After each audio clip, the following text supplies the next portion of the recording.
Nous allons voir ensemble comment poser du linoléum en dalle posée collée. Voici les différentes étapes à suivre.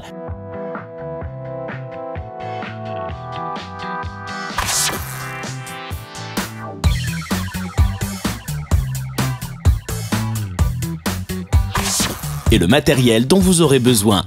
Un crayon, un cutter, une règle métallique, une spatule crantée, de la colle spécifique, de l'alcool à brûler et un chiffon. Première étape, avant la pose. Le sol doit être préparé avant la pose du lino.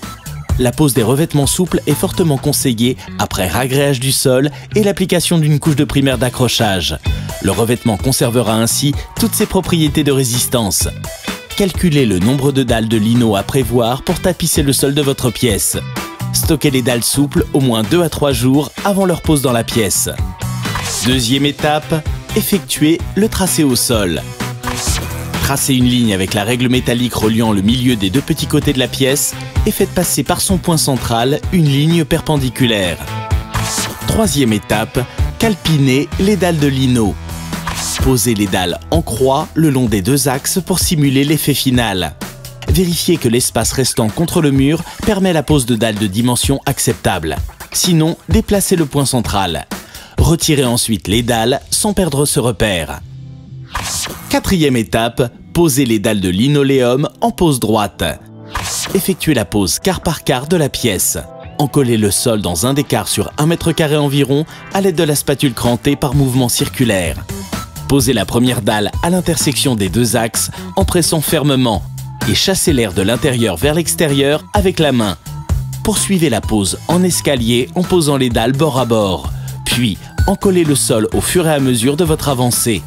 Pour finir, procédez de la même manière pour les autres quarts de la pièce. Cinquième étape, posez des dalles lino dans une pièce asymétrique.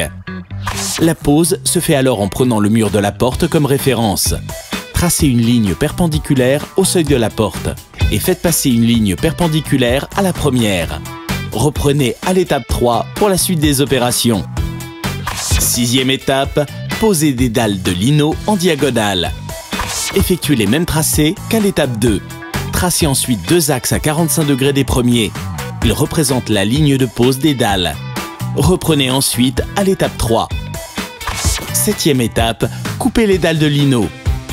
Pour découper les dalles de bordure ou d'angle, utilisez 2 dalles que vous superposez pour faire une butée. Huitième étape, effectuez les finitions. Une fois la pose terminée, frottez avec un chiffon imbibé d'alcool pour retirer l'excès entre les dalles. Les joints devront être nets et pratiquement invisibles. Et voilà, maintenant c'est à vous de jouer. Sur Eureka.fr, vos questions sont entre de bonnes mains.